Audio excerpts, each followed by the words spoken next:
All right, so it looks like we got cut off there because that was my fault. I was recording on Zoom instead of using the native camera of the iPhone 12. Like an idiot, but you live and learn.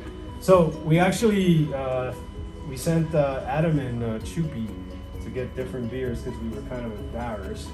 And big mistake. we got something better, right, Schuppi? What did we get? I am actually not sure if it's better, but it's different. It's La Goudaille, and La Goudaille. it's from Flandern, so it's probably from Belgium. Shoutouts to Wouter. Oh, Wouter.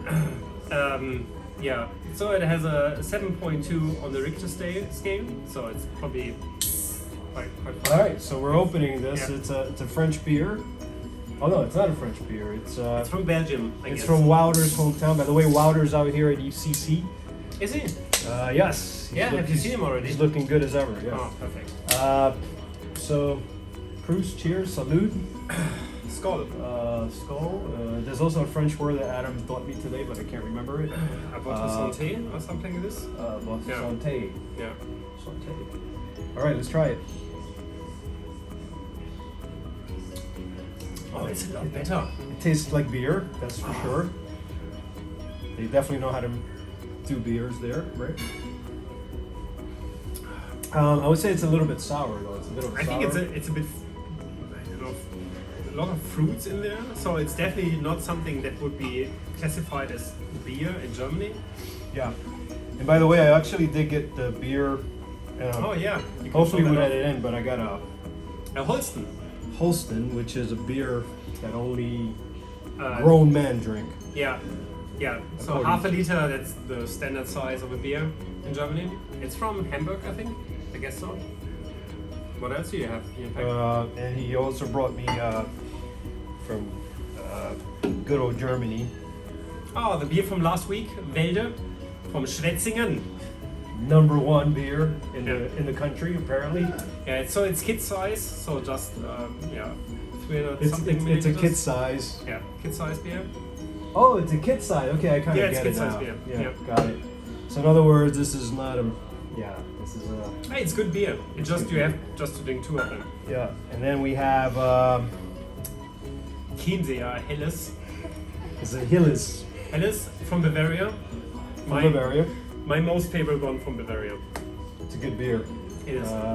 I've never had it, but I know it's a good beer. Well, if you bring it back to the US, we can do a beer tasting with this beer together. So you have this one in New York and I have this one at home. Maybe one for the next. I don't know. Oh, that'd be great. So I like in 3 or 4 months we can do that. Yeah, so we could also compete like Budweiser versus this beer, and I'm pretty sure this beer would win like by a mile because Budweiser is not good. All right, so what are we giving this? No, wrong beer. that's the old one. That's the old one. Le Godeo. I'm actually pretty satisfied with this one. I would give it a 3. A 3 out of three? 5. Yeah, it's pretty good. I would say 2.5. It's not. Oh. Yeah, it's not. It doesn't have like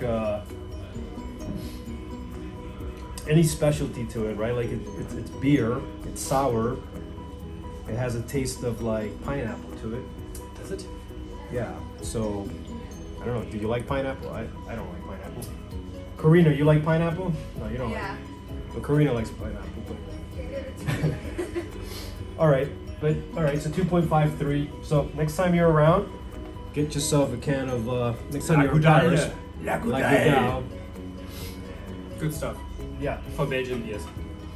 For Belgian beers, yeah. Yeah. I'm sure Wouter would have better beers. I mean, So- he can join here and bring his favorite Belgian beer. That's right. Yeah. So let's talk Maker DAO now. Yeah. Favorite topic. What's going on this week in Maker DAO? We're at ECC. It's sweltering hot. People can't stop talking about that because there's nothing else to talk about but ECC, Maker DAO, and how hot it is, and how hot Divinity is going to be tonight. Oh Right? yeah. Are you excited about the party? Oh, this I'm evening? just here for the party. You're just here for the party. Yeah. You're not here for the actual ECC. I mean, conference. I'm also here to meet you for sure. But I mean, yeah. And the rest of the folks here, it's gonna be super exciting. And we also have a meeting with the DAI Foundation. That should be super interesting. We won't be recording there, of course. Yeah. But I'm excited about the DAI Foundation. I know you say you have some interesting things that you want to talk about with the DAI Foundation, but maybe we don't want to bring them up here. Yeah, probably not. No, it's Yeah, it's a lot of things going on with regards to DAI Foundation, so I'm excited to actually meet the board members, and yeah, hopefully it won't be too hot in there. They'll have some air conditioning. that would be right. Yeah. Yeah. And moving on to the delegation migration of MKR for delegates like Schuppi and 3F Delegate platform. What are your thoughts? Yeah, so I was pretty excited last week when I basically did the first dry run on the production environment for the whole delegate migration thing. So the way delegate contracts are designed are they are going to expire after 1 year. So after 1 year, all the MKR delegated to those delegation contracts are basically worthless when it comes to voting power. So essentially, before this 1 year period is over, every delegate needs to create a new delegation contract and basically needs to lure all the delegators into redelegating to the new contract. So my delegation contract is expiring on 27th, I think, and yours on 1 day later or something? Yeah, 28th of July, Yeah. 27th of July. Yeah. So after this date, essentially all the MKR that is delegated to the delegation contract is basically worthless when it comes to voting power. My take on this is right now it basically means that all the MKR that is delegated over there still is going to protect the head. But it's not going to be useful or usable for any future executive supports or polls or whatever. So it's basically just, I don't know, like 8 days left for all the delegators to basically redelegate to the new contracts or to other contracts. And so far, at least on my side, not a lot has happened. I think on your contract, a lot more is happening already. I got 2 of the delegators that migrated, so thank you, whoever you are. As I mentioned before, like none of the folks that delegate to 3F Delegate have an influence on me. I'm so grateful for that. That's the amazing thing about being in a DAO, that it's decentralized, and I think MakerDAO is the representation of what it takes to be a DAO, right? Actually, this morning when I was at EFCC, Cassidy, I can't remember her last name, from Centrifuge, was giving a presentation, and she spoke about that the truest decentralized governance in a DAO right now happening in this ecosystem is MakerDAO. So I was really surprised, and I don't think she said it because she's with Centrifuge or anything like that. It's just she was answering a question for one of the participants, the audience participants, and they asked a question about decentralization and how it can work in the realm of governance in the real world. And she said that, yeah, ours is not perfect. It gets political, which I agree with her, but it's definitely the best there is out there. So I think we can all be very proud of that. So yeah, but anyway, getting back to the redelegating, please, if you're out there watching, please do that. Yes, redelegate to Schuppi here and 3F Delegate. Also, Tim Black, he also has his feedback loops. Big shout out to Tim Black. He's an awesome individual. Couldn't be at ECC, but hopefully we'll catch him at the next conference. So yeah, please go redelegate to Tim as well. And hopefully, yeah, or to any other. I mean, essentially, it doesn't really matter to whom you delegate, as long as you basically keep your MKR afloat into the voting system. That's, I think, the main concern here. Because right now, I think, well, what I envision is going to happen, that in 1 week, essentially my delegation contract, the old one that is expiring, is going to have most of the MKR still staked on it. And this is going to be useless for any other executive support or any other call, so please redelegate. yeah, It doesn't really matter where. But and I'm hopeful that Docs, Gov Alpha, and Protocol Engineering will come up with a better system in the future. And other delegates like Do, Flipside Crypto, those folks who their contracts aren't expiring for another 6 months, they'll have an easier time to. Yeah. I think Rune actually posted something to the effect of maybe 50% of the delegated MKR stays in the old contract, and then have the 50, if I understood it correctly. yeah, something like this. But honestly, I think we shouldn't over-engineer here. So I think we should probably have a better system about this in a year, maybe in half a year, that's fine, but we should rather spend our engineering capacity on different things than that. Because right now it's about basically orchestrating like, I don't know, 30, 40 delegators to make sure that the stuff is working. But this is not where we are going to make a big edge in the long run. So I don't think we should spend too much energy on that topic, to be honest. All right. So yeah, if you're from the growth core unit, make sure you delegate to delegates. Don't I know you have a lot of MKR out there, growth core unit. That's a joke. There's a couple of folks out here. All right, so let's move on. And one of the polls we're voting on this week is the Back Finance, which is a company that's based in Switzerland, and I believe, but they're following Swiss law, I believe. And I'm pretty sure you're right. Yeah, and they're looking to tokenize U.S. Treasuries, which is a huge market, right? Trillions and trillions of dollars.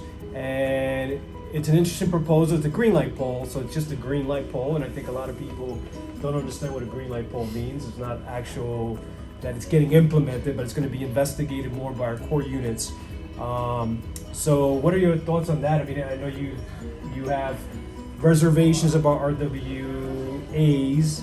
I mean, it's not that I have reservations, it's more that I don't want to be at risk of getting bribed. So right now I'm just basically defaulting to abstain to everything related to real-world assets. But this particular thing is actually something that I'm really excited about, not because of the thing that is on the poll right now, which is about bonds, but I think on the long term, I think having something like being able to put your stocks as a collateral to mint DAI is something that I really love to see.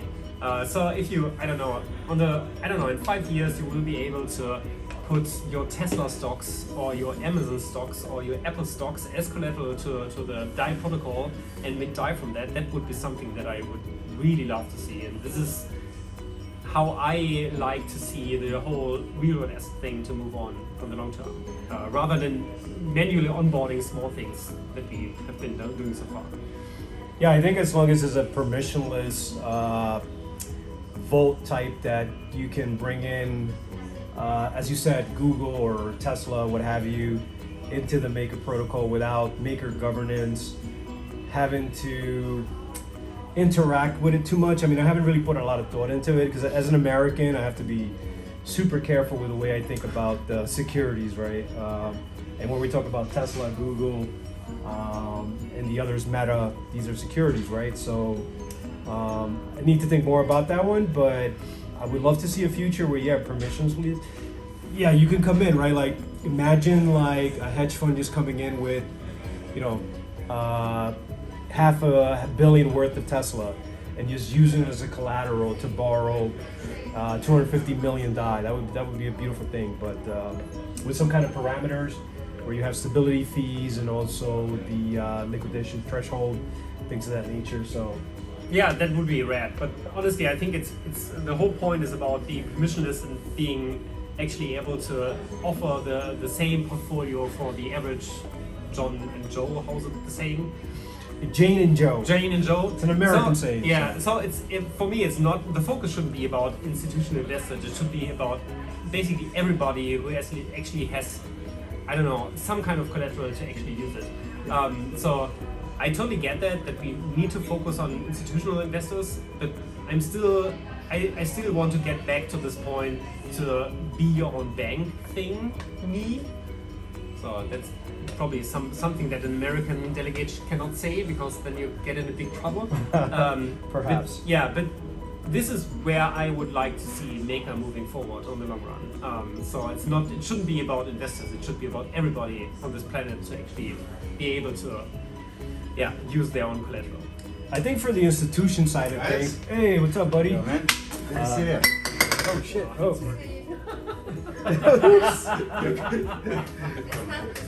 Hey, Sam. It's all good. We had our main man here, Sam. Show up from protocol engineering. Oh shit! It's even worse.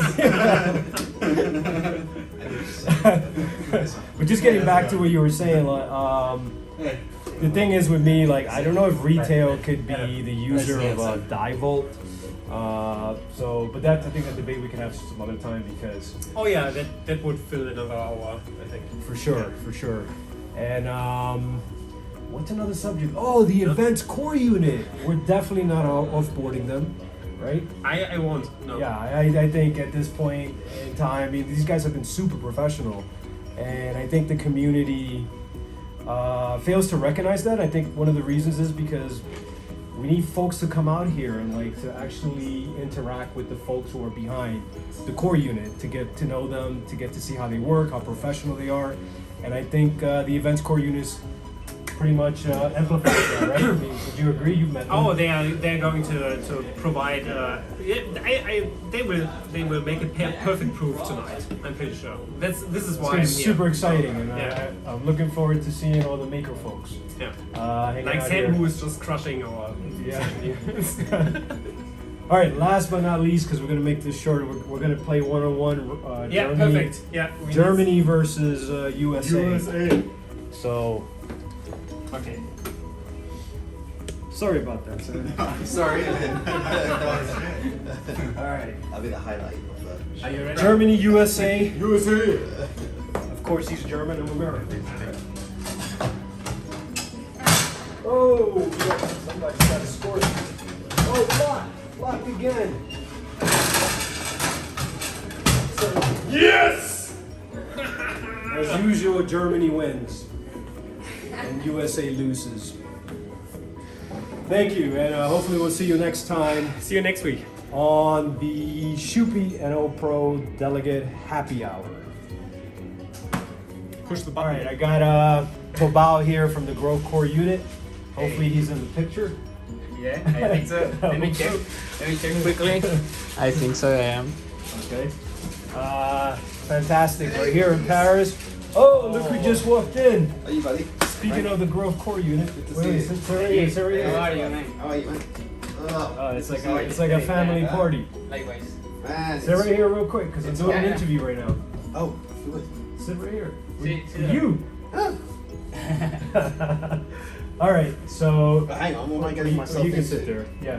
Let me see. So first. Tabal works with the Grove Core Unit. He's actually the man right here who does a lot of the tweets. Am I right? Yeah. For the MakerDAO account, and just wanted to get an idea of like, you know, you were born in Venezuela. Yeah. You grew up in Venezuela, which obviously a lot of us know is a very controversial government.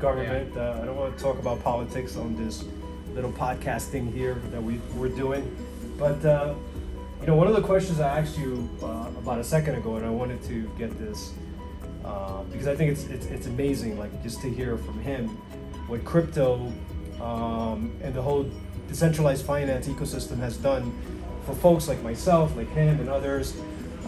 It's just an amazing thing, right? I love this space. So for you, right, like what were you doing 2 years ago? 2 years ago, I was at Buenbit, actually, which is a Buenbit? centralized exchange company based in Argentina. I started to work there as actually my very first job. So yes, I jumped into crypto with this first job, and I started to basically write blog posts on demand. It was like a freelance job when it was very small. We were at that time like 4 people, and then I basically grew up there when it was my school, basically my college. And Right. It was your stepping stone. yeah, exactly. I jumped into different roles, started to work with blog posts, and then started to work with customer service, and then but since that moment I realized that I could work remotely without any blocker, like It gave you freedom. when you are Venezuelan, it's hard to think this way because we live in a very like blocked country that is very isolated from the international environment. Right. By working in that way and actually having the position of getting paid in crypto was very powerful for me, and I understood that I was really lucky to be there, and just did my best. And now you're passionate about it. I Yeah. can tell, yeah. And then What about now working with the DAO, Maker DAO? Like, it was how's your life changed? Like, I now? mean, the difference between working for a traditional company and working for a DAO is one of the best experience that I ever had. Like getting this jump in your mind of, man, like it's crazy. Yeah, to have in your mind to understand how an organization works decentralized from all over the world at the same time, and I work with different mates from whatever country. It doesn't matter. What matters is that we are capable of doing the work to contribute on whatever we like, and this was another jump to, man, the world is well connected and we are living in the best time we ever can, you know. And that was really powerful for me. I felt even more lucky. But yes, like this was a really good experience for me. You heard it here first. It's a blessing to be working for decentralized finance for MakerDAO and the rest of the ecosystem. So yeah, we're super excited, and there's gonna be a lot of questions that I probably could ask you, but we're gonna cut it short. Like, I would love to talk about Venezuela. Thank you, man. Yeah. And DAI. We should. We Love to should talk do about it that. again, like talk about DAI in Venezuela and the role that it plays. So yeah, for sure. All right, folks, we're here, MakerDAO fam, with one of the companies that's right now up for a poll. I got my man Schuppi, this is ElPro, and Adam from Back Finance. They came straight from the hood of Switzerland. Billy didn't, but they're a Switzerland-based company. And we're here at Divinity. As you can see the crowd over there. We got over here at the entrance. Got my man Retro right here from SCS. And yeah, it's looking good, folks. So I wanted to talk to you a little bit about Back Finance. I know you guys have a green light poll that's up right now. So one of the things that impressed me so far is that you guys are trying to change the game, right? You're trying to bring real world assets into the blockchain, on chain, hopefully. Can you give us a little bit of your thinking of how you came about with this product and why today you believe it's one of the pivotal moments of decentralized finance? Yeah, for sure. Thank you, Frank. So basically, you know, we've seen the stablecoin revolution, and we've seen Circle actually being able to do it in a fully compliant manner, and that was, you know, like something that we look up to. You know, we thought, okay, what's the next thing that you can inject from real world assets into crypto? We've seen how much it changed DeFi. You know, it basically enabled the latest DeFi boom, having stablecoins on chain.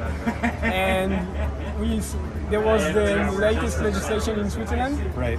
And so basically 2 years ago, it was not even possible to do what we're doing.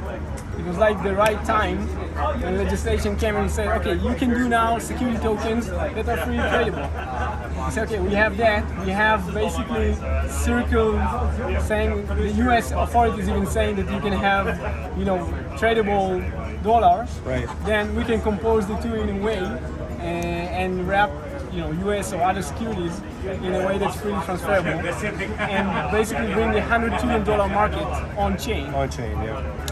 So yeah, timing. I mean, timing is huge, right? You gotta have the perfect timing. And again, as I mentioned, as 3F Delegate, my platform, I'm a big supporter of you guys. I think I said it earlier in the video that we're posting soon. And so as far as US Treasuries, right, you're looking to tokenize it, like, how did the thinking come into you? Like, I get the fact that you want to do Tesla, Meta, Google, etc., Alphabet. What made you decide to do US Treasuries? So actually when we started, you know, it was the bull market, everyone was talking, you know, when we invest SPY and Tesla and things like that. Now that the market crashed, also, you know, New York Stock Exchange, so, and interest rates are going up, and inflation is going crazy. Right. So you have all of these people in crypto that can either hold utility token or they can hold USDC or stuff, you know, DAI. But USD has so big of inflation Right. So people want to diversify. They want CPI-based products. They want in the end we're an issuer, so we want to provide whatever the public want to buy. Right. So we're doing the Teslas, of course, but we see a lot of demand now for fixed income. So we're doing that. Yeah. And for anyone out there who's an MKR token owner who might be on the borderline of not sure whether they support your proposal or go against it, like what's something you want to tell them that they maybe have missed out on and haven't heard yet from Back Finance, and the reason why they should vote for Back Finance to get on board? So I think real assets as collateral can basically make DAI and DeFi in general much bigger. Like the T-bills could go 100x, and we've seen a lot of attempts. Even we've seen some maker attempts like to build it somehow in-house because no one built it out. And we're basically doing all the hard work for you. We're giving it to you in the way that is most native for you to consume as a DAO. It's just a token. It's the easiest thing you can integrate. And the beautiful thing is it's on chain, right? It's on chain. It's fully transferable. It's just like USDC. Easy as that. You heard it here. On-chain U.S. Treasuries. If you haven't had a chance to poll, I know it's a 14-day poll, 13-day poll. Yeah, it started yesterday. Yeah, so we have a long way to go. So hopefully any delegates, MKR token owners, if you're out there, please take a look at Back Finance. They're here today with us at Divinity, and we're happy to have them, and hopefully they can get onboarded. I think it's a proposal that makes sense. Obviously, it's a green light poll, so there's still a lot more legwork to be done. So just think about that when you're voting. Yeah, it's a green light poll, and let's get to work. Let's get it done, and hopefully in the future we'll get some UST on-chain tokens, which is going to be a beautiful thing. So awesome. Thank you, guys. Thank you, Frank.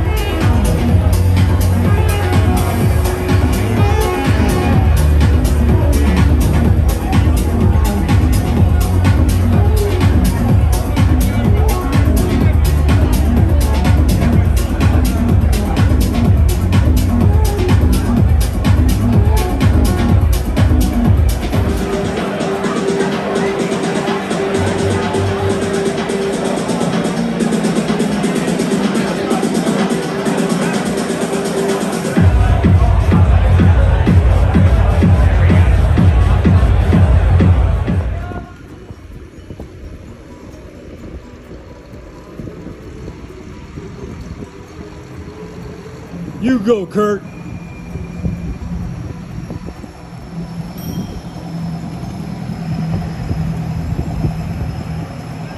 One major rule in Paris is the red light is just a recommendation. It's just a what? Just a recommendation. So if you hit, then you don't cry. But you are still right.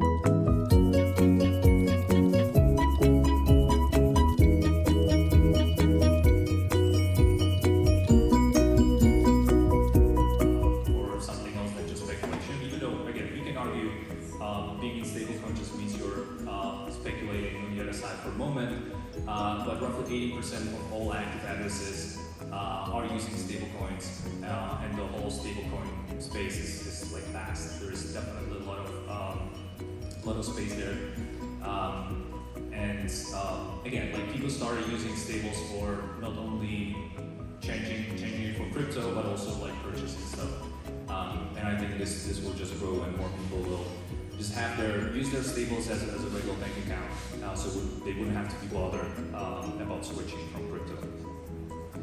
So, well, what's the conclusion? Well, sorry to break it to you, but I just think you're fine. I think even in the bear market, the space, the trajectory we are at still shows that crypto isn't going away.